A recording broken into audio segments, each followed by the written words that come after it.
그럼 만약 그 코인이 사기 코인이 아니라 진짜 돈을 벌 수 있는 코인이었어서 돈을 벌게 된다면 그때는 그냥 돈을 벌고 끝났겠죠.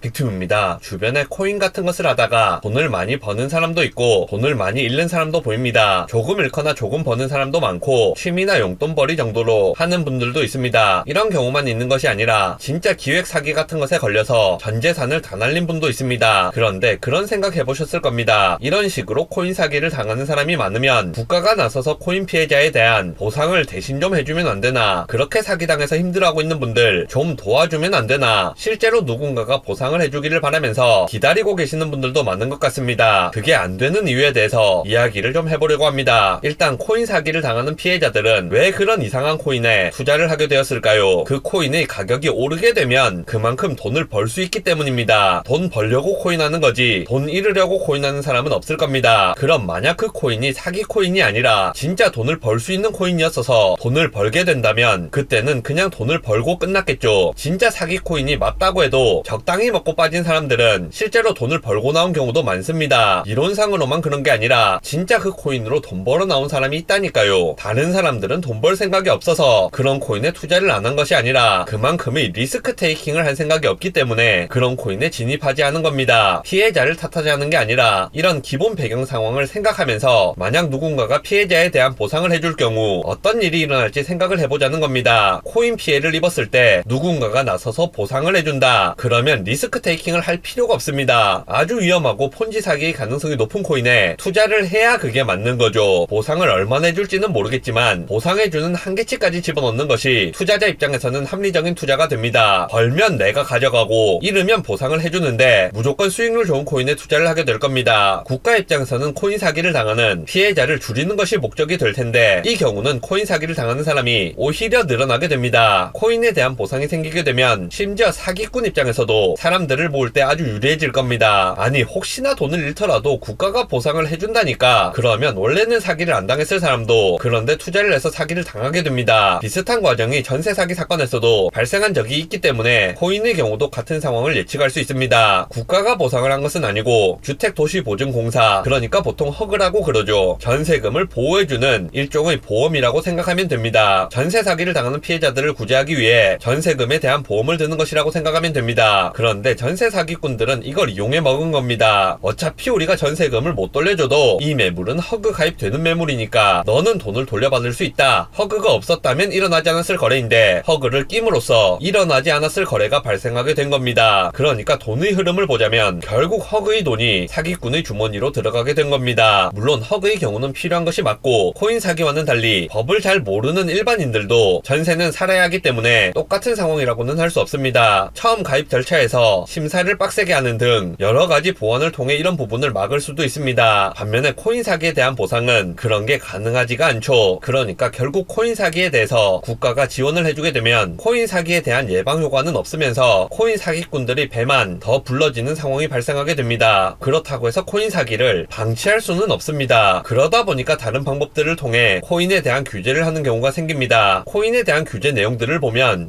이건 너무 개인의 자유를 제한하는 것 아닌가, 어떻게 이렇게 꽉 막힌 방식을 적용할 수 있지, 이런 생각이 들 때가 많습니다. 이 규제나 정책만 보자면 이건 확실히 잘못 만든 것처럼 보입니다. 법이나 규제가 땜빵식으로 만들어져 실제로 어느 정도는 잘못된 부분도 많습니다. 그런데 앞서 말씀드렸던 이런 맥락들을 생각해보자면 더 좋은 방법이 많지 않은 것 같습니다. 개인이 다 알아보고 충분한 정보를 가지고 리스크와 리턴에 대한 판단을 한 다음 투자를 하게 된다면 그건 괜찮다고 생각합니다. 하지만 실제 투자자들의 경우에는 그런 식의 노력을 하지 않고 들어갔다거나 수익금에 눈이 멀어 판단력을 잃고 들어갔다가 투자금을 날리는 경우가 많고, 그때 발생하는 피해가 개인과 가족을 파멸로 이끌 정도로 크기 때문에 개인의 자유를 상당히 침해하는 부분이 있더라도 그런 부분에 대한 브레이크를 걸지 않을 수가 없습니다. 과열된 투자가 발생하면 진압을 해야 하는 겁니다. 그러니까 국가는 국가이기 때문에 국가가 진압을 하지 않을 수 없습니다. 물론 가장 기본적인 부분들, 그런 구제책을 마련할 때 필요한 돈이 없다는 부분, 피해자들이 어느 정도는 피해를 자초한 부분이 있다는 논란, 그런 피해자 피해자들을 구제하는 것이 국가의 역할에 해당하는 게 맞는지 여부, 다른 사기 피해자들에 대한 형평성 문제 등 다양한 이유들도 있을 겁니다만 일단 이 방향에서의 관점은 이렇게 보고 생각을 해보시면 좋을 것 같습니다. 영상 요약하겠습니다. 코인 사기에 대한 구제책을 기다리는 분들이 제법 많이 있는 것으로 알고 있습니다. 하지만 코인 사기 피해자에 대한 구제 방안은 오히려 코인 사기를 조장할 수 있기 때문에 실제로 이루어질 가능성은 높지 않습니다. 코인은 일단 사기를 당하고 나면 해결이 사실상 불가능하기 때문에 투자를 할 때 신중하게 할 필요가 있습니다.